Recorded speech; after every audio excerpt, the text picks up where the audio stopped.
कार्य करण्याच्या व समाजातून चांगल्या प्रतिक्रिया करून व्यसनातून दूर लोक करणं व तरुण पिढीला कामासाठी लावणं आणि त्या कामासाठी लावण्यासाठी आपलं जेवढं समाजासाठी कार्य करणं आणि समाजासाठी पहिल्यापासून कार्य करतो या कार्यामधून समाजसेवा करणं व सुशिक्षित बेरोजगारासाठी रोजगार संधी उपलब्ध तयार करून देण्यासाठी बरेच मी पहिल्यापासून माझ्या सेवेतून बरेच कार्य करतो. हे कार्य करण्यासाठी मी बरंच माझे उद्योग या माझ्या समूहातून व मित्रमंडळातून बरेच समाजासाठी कार्य करण्यासाठी उभं लोकसभेमधून उभं टाकीत आहे. तसेच पहिल्या लोकांनं आपल्या समाजाशी दुरुपयोग करून या समाजाला दिशाभूल करून मतदान घेऊन खासदारकी म्हणून निवडून यायचं आणि 5 वर्षाच्या नंतर कधीतरी त्याने एकदा चेहरा दाखवायचा, भूलथापी करायच्या आणि काही वेळेस काहीतरी बळ्या मारून लोकांचं मतदान घेऊन आपल्या जिल्ह्यातून मतदान घेऊन दुसऱ्या जिल्ह्यात खासदार या जिल्ह्यातून निवडून यायचं आणि दुसऱ्या जिल्ह्यात राहायचं. ही प्रक्रिया कमीत कमी मला कळते तसं ही 15वी लोकसभा विधानसभा आहे. या लोकसभेतून हे 15 वेळेस खासदार निवडून आलेत. मात्र गोरगरीब जनता व यांना खासदार हे 75% लोकांना माहीत नाही की खासदार कोण आहे आणि खासदारासाठी मतदान केल्यावर त्यांना आपलं काय काम करायचं. तर हे न माहीत असता फक्त काहीतरी गोष्टी त्यांच्या कार्यकर्त्याला भूलथापा लावून त्यांच्या कार्यकर्त्याला काहीतरी पैसे देणं आणि अफवा पसरून फक्त मतदान काढून घेणं आणि स्वतःचा खासदार म्हणून निवडून येणं आणि दुसऱ्या जिल्ह्यामध्ये निघून जाणं आणि हे प्रक्रिया अशी सतत समाजामध्ये वावरून करणं. आणि दुसरी गोष्ट याच्यामध्ये काय आहे की या समाजाला पहिलं तर खासदारकीचं ज्ञान दिलेलं नाही. या खासदारकीचा काय उपयोग होतंय हे बी माहीत नाही. कारण यांना फक्त ग्रामपंचायतच्या सरपंचापर्यंत माहीत आहे. या सरपंचाला जर आपण निवडून दिलं आणि सरपंच जर आपल्याला सरपंच वगैरे इथले जिल्ह्यावरले या तालुक्यावरले काही कार्यकर्ते या कार्यकर्त्याच्या नावाखाली काहीतरी भूलथाप करून आपलं मतदान घेणं आणि मतदान घेऊन आपली पोळी भाजणं आणि स्वतः खासदार म्हणून राहणं आणि चुकीचे धोरणं करून या लोकांना दुरावस्थेत सोडणं. कुठं समजा उदाहरणार्थ हिंगोली जिल्हा महाराष्ट्रात समजात दुष्काळ आणि पाण्याविना आणि काळी आणि जमीन आणि डोंगर भाग जास्त असताना सुद्धा या जिल्ह्यामध्ये कुठं योजना नाहीत, काही सिस्टम दिलेली नाही, कुठल्या ज्ञानाचं प्रशिक्षण नाही. काही त्या भागातल्या लोक ज्या भागामध्ये एक हाती पिकं मिळतात त्या भागातील लोक टोळ्या वगैरे जाणं, त्याच्या या इकड्या समाजासाठी कार्य करणं, लेकरा बाळासाठी इकडे जाणं, पुन्हा त्यानं इकडले पैसे जमा करून तिथं कार्य करणं आणि हे येणं हे उद्दिष्ट आहे. दुसरी गोष्ट हिंगोली जिल्हा इतका दुष्काळ भाग आहे की वेळेनुसार पाऊस सुद्धा पडत नाही. वेळेनुसार पाऊस न पिकल्यानं काही तालुका म्हणजे वसमत तालुका असा एक तालुका आहे, फक्त सदन तालुका हिंगोली जिल्ह्यामधला फक्त वसमत तालुका आहे. या वसमत तालुक्यामुळं या 9 तालुक्याला दुष्काळ मिळत नाही.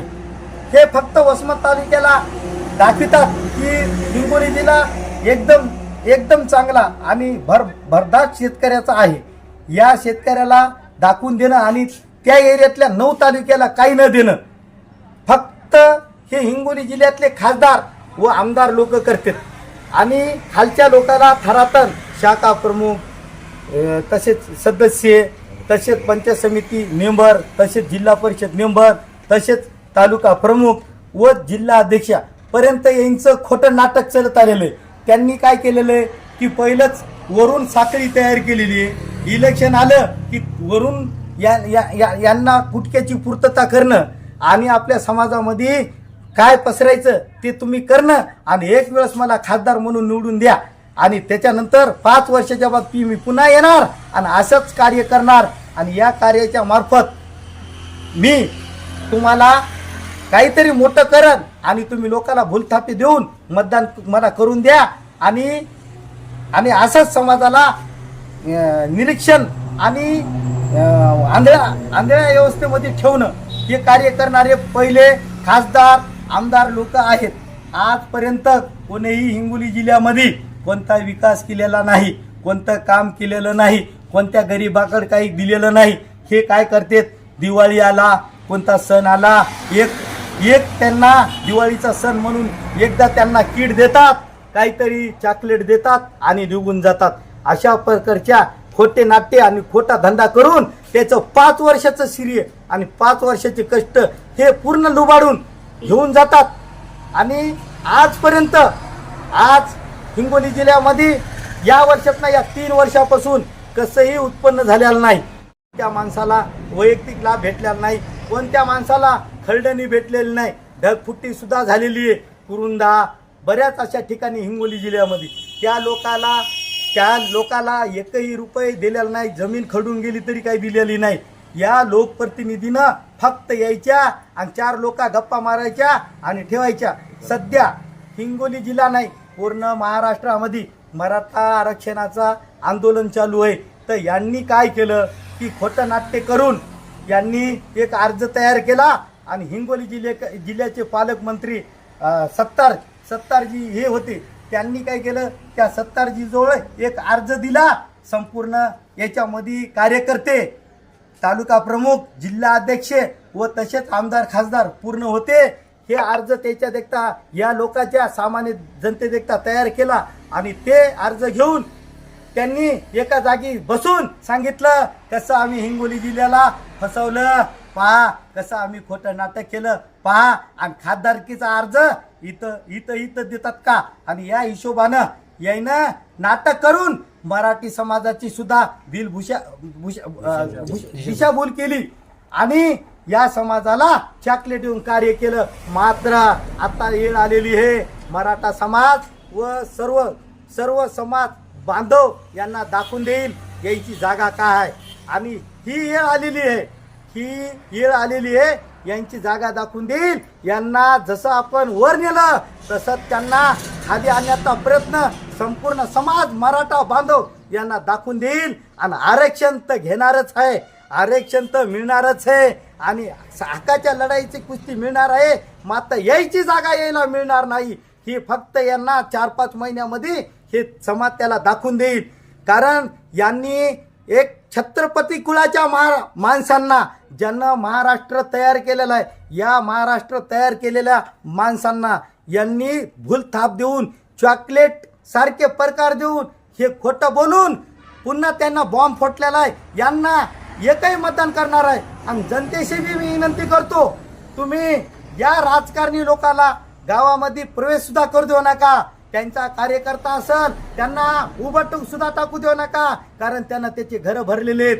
आता वेळ आलेली सामान्य जनतेची मतदान करण्याची. आपल्या समाजातल्या माणसाला मतदान करून आणि आपल्या समाजाला न्याय देण्याचं कार्य करून सरळ केंद्रात जाऊन आरक्षण घेऊन यांची जागा दाखवून देऊ. मात्र यांची जागा दाखवण्यासाठी हे जे 2-3 महिन्यानंतर इलेक्शन येणार आहे त्यांना फिरू देऊ नका, त्यांना मतदान करू नका, त्यांना त्यांची जागा दाखवा.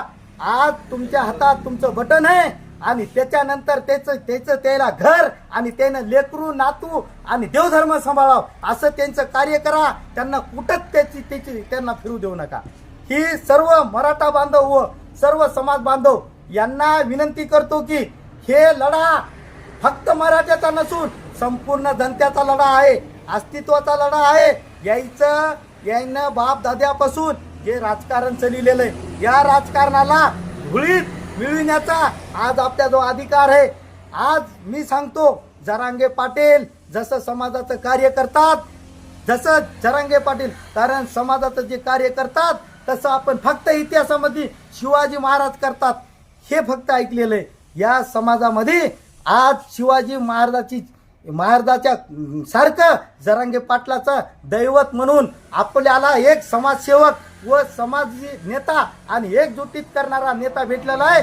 यांच्या मार्फत संपूर्ण समाजासाठी ते देव आहेत. त्याच्या कार्यानुसार त्याच्या सूचनेनुसार चला. आणि जसं गावामध्ये लिहिलंय राजकारणी लोकांना प्रवेश बंद, तसं राजकारणी लोकांना मतदान सुद्धा बंद झालं पाहिजे. त्यांची जागा त्यांना दाखवून दिली पाहिजेत आणि त्याच्या अवकातीप्रमाणे त्यांना घरी गेलं पाहिजेत. त्यांना दुमार समाजाची गद्दारी करू नये. आज इतके मराठी लोकांचे आमदार खासदार आहेत, मराठ्याबद्दल कोणी काही बोलत नाही. हे कारण हे लाचार आहेत. यांना पैसे घेऊन याचे घर भरलेले आहेत. यायनं 2 नंबरच्या कमाया केलेल्या आहेत आणि याच्या 7 पिढ्याची कमाई केलेली आहे. यांना याचा भाऊ दिसत नाही, यांची भावकी दिसत नाही, यांचा मराठ्याचा माणूस दिसत नाही, यांना कोणतं मतदान केलं ते लोक दिसत नाही. या लोकांसाठी तुम्ही तळमळीनं एकजूट करा आणि मतदान बंद करून यांना फिरणं बंद करा. यांचा प्रयोग सुद्धा कोण्या गावात झाला नाही पाहिजे. जरांगा पाटलाच्या आदेशानुसार यांची जागा त्याला दाखवून द्या. जसं त्यांना आपल्या मराठी समाजाला खोटं बोललं, एवढ्या मोठ्या समाजाला खोटं बोललं, तर साध्या समाजाला काय चॉकलेट देतात याचं तुम्ही उदाहरण पाहून आजपर्यंत हे तुम्ही कार्य करत ऐकलेले आहेत. एकदा संधी आलेली आहे. मायबाप हो, मित्रांनो, समाज बांधवांनो, मी विनंती करतो, एक वेळेस मला सेवा हिंगोली जिल्ह्यातून लोकसभेमध्ये उभं टाकत आहे अपक्ष जरांगे पाटला मार्फत. मला फक्त एक वेळेस सेवा करण्याची संधी द्या आणि मला समाजकार्यामध्ये मोठं प्रक्रिया करण्याची ताकद द्या. कारण मी शिवाजी महाराजाचा कुळातला माणूस आहे. मी जे बोलतो ते खरं करतो. मी एक शेतकऱ्याचा लेकरू आहे.